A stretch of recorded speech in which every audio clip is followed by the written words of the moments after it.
솔로몬의 행각에서 베드로가 강설하다 1번이죠. 2번은 다음 주에 마무리하도록 하겠습니다. 이것을 알기 위해서는 사도행전 전체를 읽는 것이 중요하고, 특히 사도행전 3장 1절부터 마지막 절까지 읽는 것이 그만큼 중요합니다.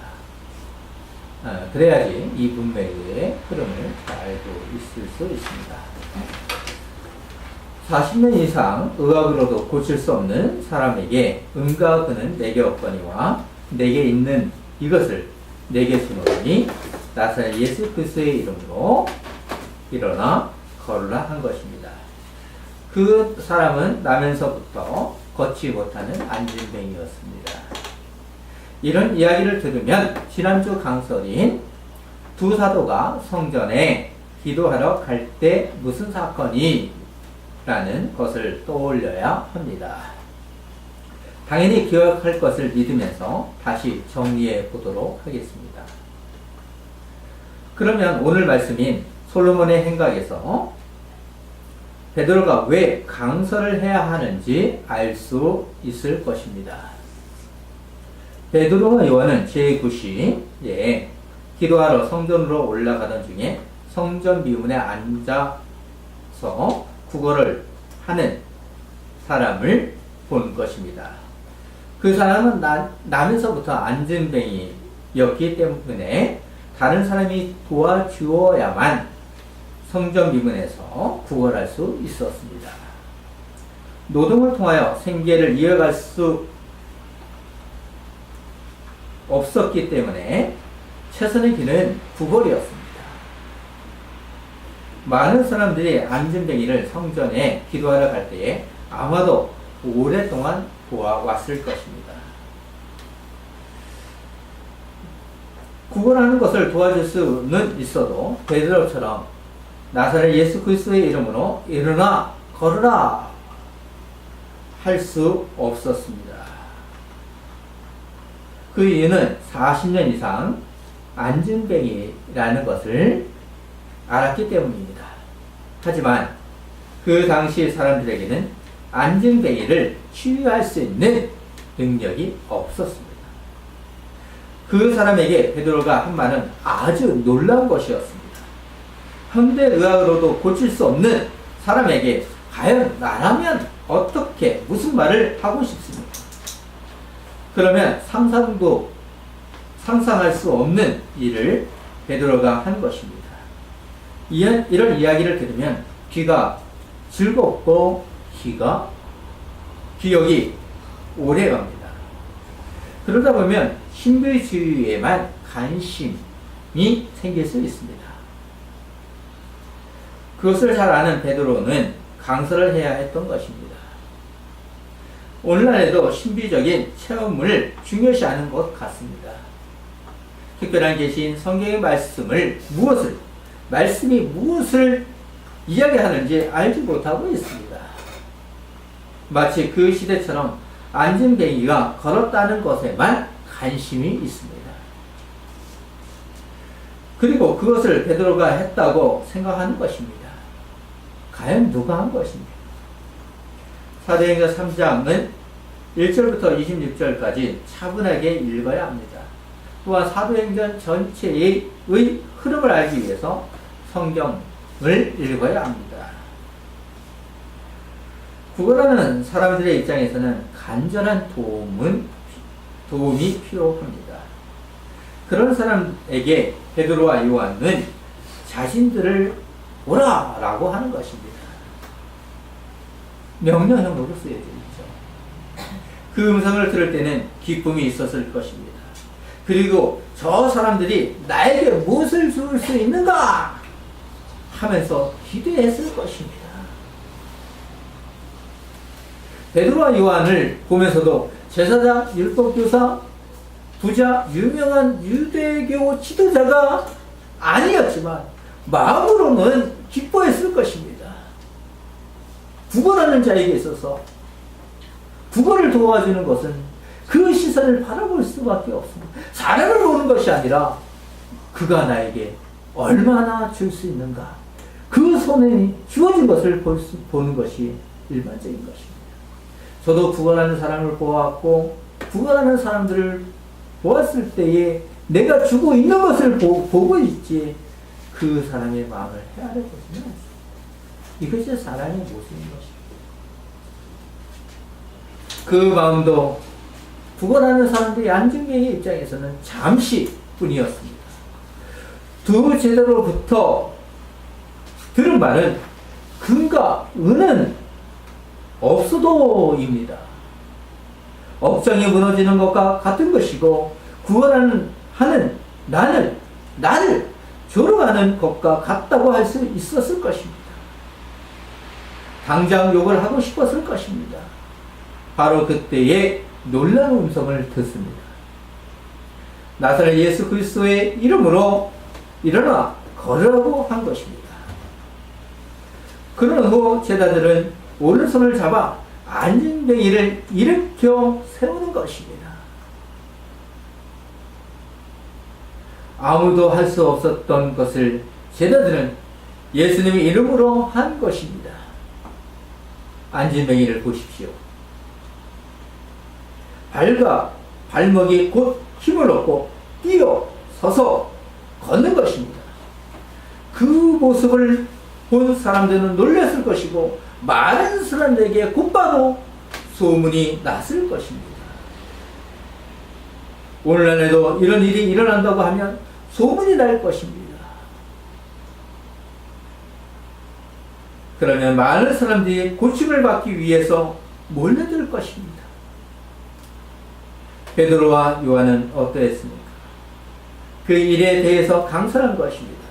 하지만 오늘날의 신비주의를 행하는 사람들 중에 자신들의 이름을 높이고자 하는 것은 하나님을 믿지 아니하는 것입니다. 기독교는 신비한 체험만을 위한 것이 종교가 아니라 하나님 나라의 복음을 전하는 종교입니다.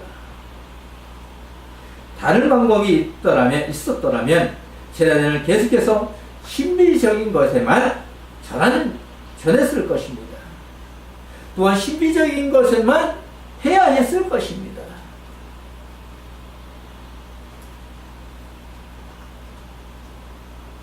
기독교는 신비한 체험만을 위한 종교가 아니라 하나님 나라의 복음을 전하는 종교입니다.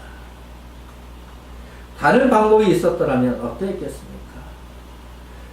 그러면서 제자들은 자신들의 제자를 삼을 때 신비로운 일을 하는 속사도들, 자신의 제자들을 택해야만 했을 것입니다.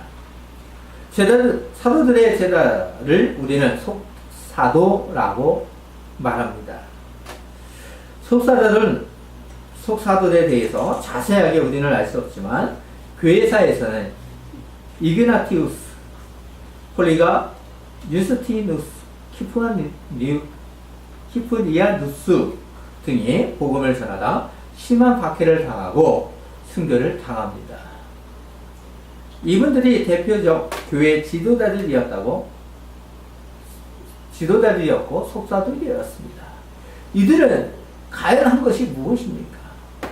가르침, 하나님의 말씀을 전하다가 순교를 당합니다. 모진 고문과 학대를 받으면서 그 죽음 앞에서도 복음을 전합니다. 그렇다면 그들은 신비한 체험을 나타내야 되죠. 그렇지 않습니다. 죽음 앞에 담대히 하나님의 말씀을 전하는 것이야말로 하나님 나라를 전하는 것이 무엇인지를 나타내는 것입니다. 지난주 말씀에 내가 할 수 있는 것이 아니라 하나님이 하신 것임을 또한 기억해야 한다고 했습니다. 성령의 인도함이 있기에 베드로는 안진뱅이를 일으킨 것입니다. 이적을 통하여 거기에 보인 수많은 사람들에게 나사렛 예수님을 전할 수 있었던 것입니다. 이 사건을 통해 땅끝까지 왜 증인이 되라고 하신 예수님의 분부가 어떻게 나가는지를 알 수 있습니다. 예수님의 명령대로 전하기 위해 제자들을 감화하여 신적인 권위를 성령께서 하시고 있습니다. 신비적인 일이 일어나는 것을 보았던 사람들에 대해서 오늘 본문 11절을 보십시오. 나은 사람이 베드로와 요한을 붙잡으니 모든 백성이 크게 놀라며 달려나가 솔로몬의 행각이라 불리우는 행각에 모이거늘 놀랐을 뿐만 아니라 가만히 있을 수 없었던 것입니다. 그래서 두 제자들이 있는 솔로몬의 행각으로 모인 것입니다. 솔로몬의 행각은 예루살렘 성전의 동쪽 벽을 따라 10주가 늘어선 공간이라고 합니다. 이것은 사람들이 성전 안에서 행하고 있는 각종 의식을 보일 수 있는 장소였습니다. 또한 각종 모임과 토론을 위한 공간이었다고 합니다. 많은 사람들이 모인 그곳에서 베드로는 12절에서 베드로가 이것을 보고 백성에게 말하되 이스라엘 사람들아 이 일을 왜 놀랍게 여기느냐 우리 개인의 능력과 경건으로 이 사람을 걷게 한 것처럼 왜 우리를 주목하냐는 것입니다. 베드로는 자신과 사도 요한이 개인적인 권능과 건건으로 안전뱅이를 걷게 한 것처럼 자신들을 주목하는 예루살렘 사람들의 시선을 교정해 주려고 하는 것입니다. 세례 요한은 요한복음 3장 30절에서 그는 흥하여야 하겠고 나는 쇠하여야 하리라 말한 것을 생각해 보십시오. 사람들의 관심을 이제는 예수님의 초점에 맞추려고 하는 것입니다. 맞추고 있습니다. 자신의 힘으로 이적과 기적을 할 수 있는 것이 아니라 나사렛 예수 그리스도의 이름에 건설하는 것입니다. 우리는 칭찬받기 좋아하잖아요. 그렇지만 두 사도는 그러지 않습니다. 자신의 경건과 권능으로 한 것이 아니라 바로 예수님께 초점을 맞추고 있습니다. 그들의 잘못된 마음을 교정하여 주는 것입니다. 사도행전 3장을 차분하게 읽어보시면 안진뱅이의 사건, 등장인물들, 성전 미문, 솔로몬의 행각 등을 의미를 담고 있습니다.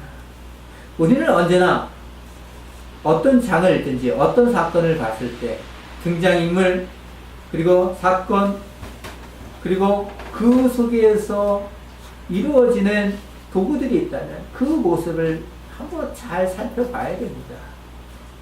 그 속에서 우리가 해답을 사도행전의 저자인 누가는 안진뱅이 사건, 등장인물들, 성전 미문, 솔로몬의 행각 등 이것을 사용하여 종교와 신앙 그리고 성전과 예수의 대조를 그리고 있습니다. 안진뱅이가 있는 곳은 성전이라는 것을 누구나 알 수 있습니다. 유대인에게 성전은 하나님의 임재가 있는 장소입니다. 또한 유대 종교 중심지이기도 합니다. 그리고 여러 가지 상징성들이 많이 있습니다. 하여튼 우리는 안진뱅이에게 주목해 보아야 할 것 같습니다.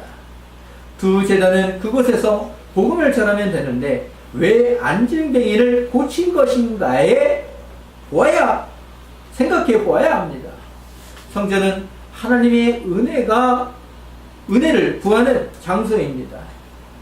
하지만 안진뱅이는 구걸만 했는지 은혜를 구하지 않았습니다.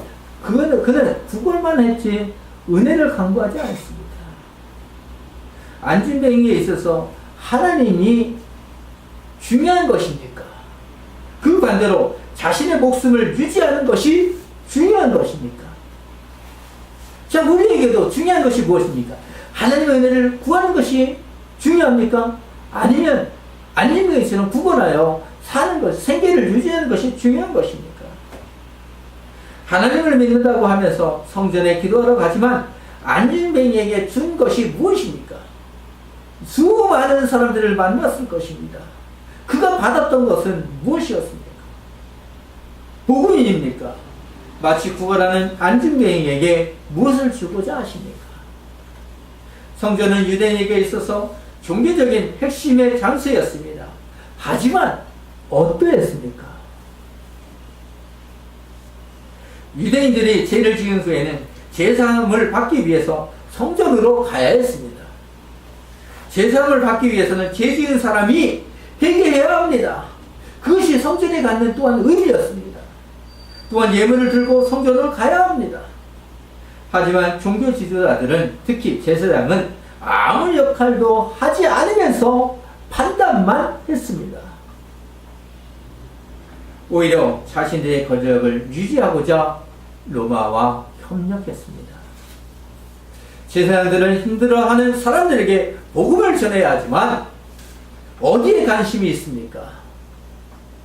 오늘날 일부분이지만 어디에 관심이 있습니까?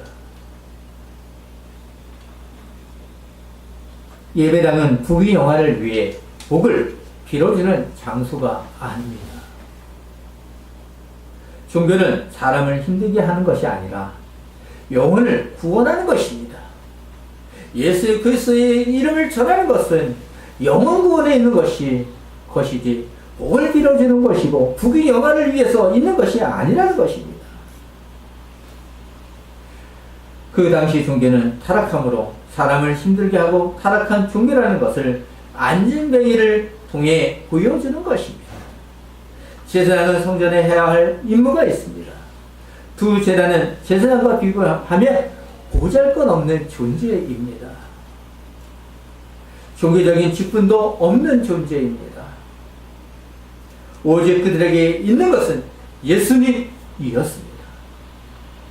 자신들에게 본 예수님은 이적과 기적보다 죄인을 구원하기 위해서 당신님의 몸을 우리에게 주셨습니다. 과거나 오늘날을 보시면 어디에 더 관심이 있습니까? 어디에 더 관심이 많습니까? 영혼 구원이라고 말을 하고 싶습니다. 하지만 솔직히 말하면 육신입니다. 교회에 나오는 것도 어디에 관심이 있습니까? 사랑하는 성도님, 베드로에게는 은각품이 없었습니다. 오직 나사렛 예수님이었습니다. 안진뱅이에게 정작 필요했던 것은 구원입니다. 사도행전의 저자는 종교와 신앙 그리고 성전과 예수를 통하여 무엇이 중요한지를 생각하라는 놀라운 의미를 전하고 있습니다. 베드로는 사람들에게 무엇이 올바른가를 무엇인가를 13절에서 매우 중요한 진실을 전하기 시작합니다. 아브라함과 이삭과 야곱의 하나님 곧 우리 조상의 하나님이 그의 종 예수를 영화롭게 하셨느니라. 너희가 그를 넘겨주고 빌라도가 주기로 결의한 것을 너희가 그 앞에서 거부하였으니 사람들이 생각하고 있는 나사렛 예수님의 정체성을 바르게 알 수 있도록 하는 것입니다. 우리도 이뤄야 되는 것입니다. 그것을 알고 있는 예수님은 정치적인 성도가 신성 모독자, 성전을 부인, 십자가를 죽은 사람으로 생각했습니다. 그들이 알고 있는 예수 그리스도가 누구입니까? 정치가로 생각했습니다. 신성 모독자로 생각했습니다. 결국 예수님을 못 받게 한 것이 신성 모독으로 몰고 간 것이 아닙니까? 이처럼 종교의 왜곡과 변질이 위험하다는 것을 잘 보여주고 있는 것입니다. 그래서 사도 베드로는 직설적으로 13절에서 말씀하고 있는 것입니다. 다시 한번 읽어보면 아브라함과 이삭과 야곱의 하나님 곧 우리 조상의 하나님이 그의 종 예수를 연합게 하셨느니라.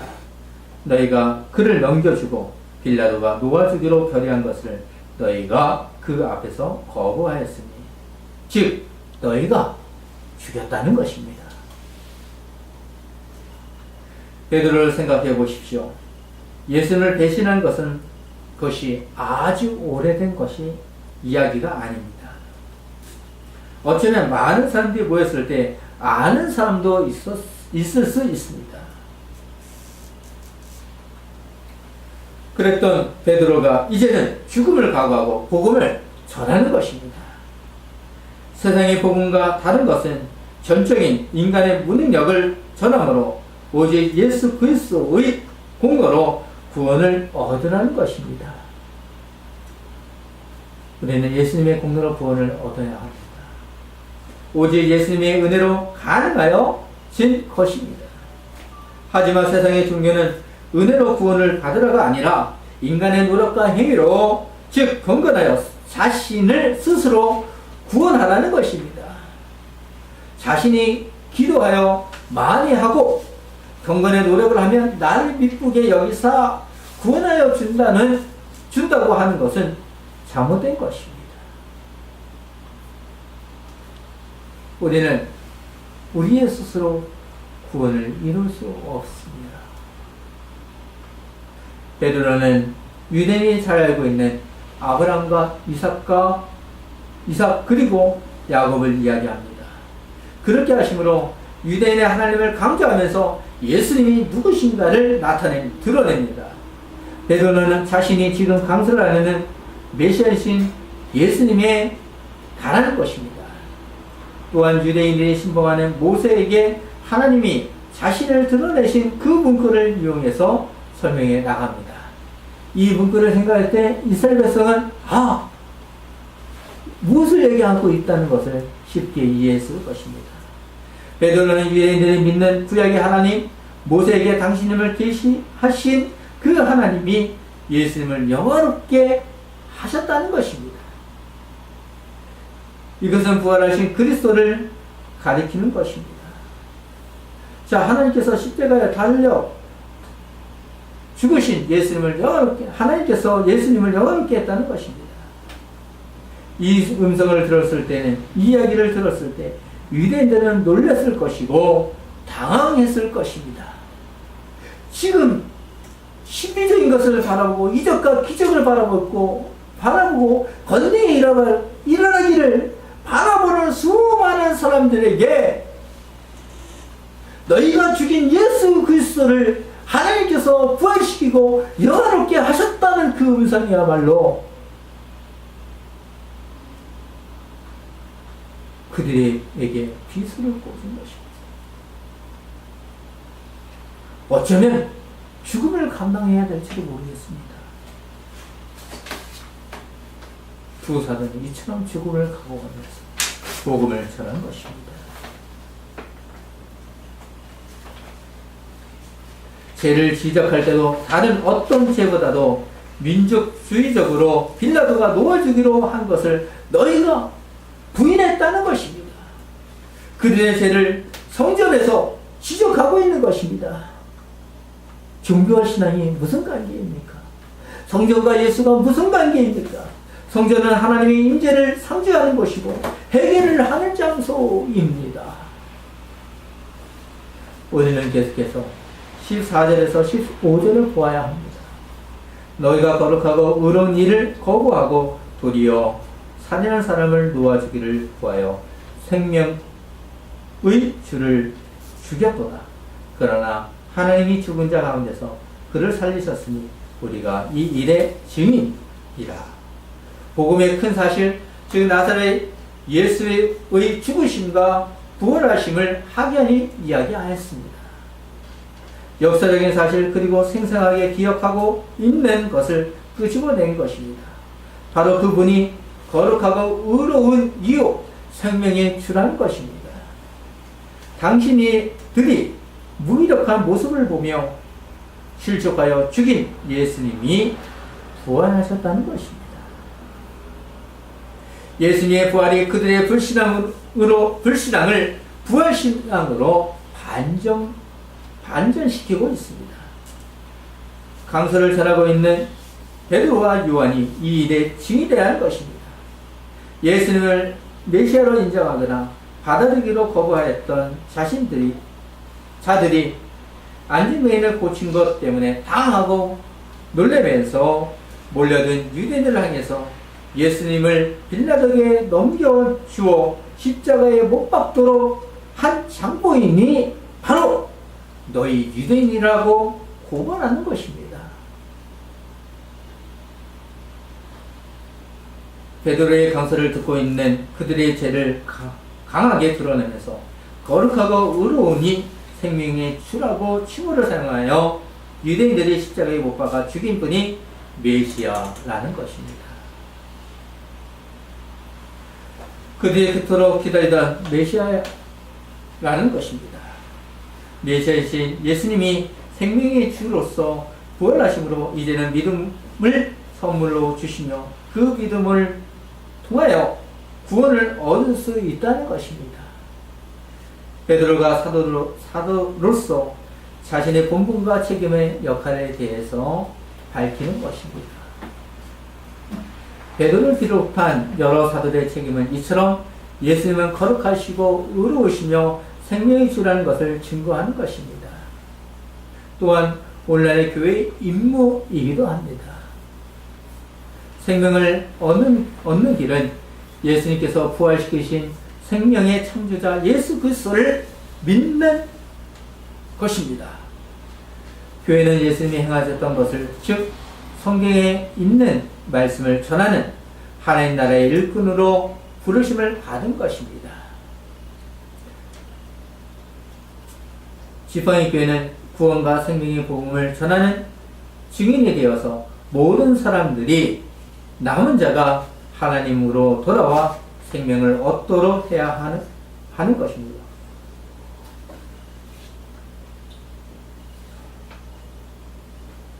너희가 죽였는데 하나님께서 살리셨다는 등의 이야기를 길게 하는 것은 사도들에게 시선이 집중되지 못하도록 하는 것입니다.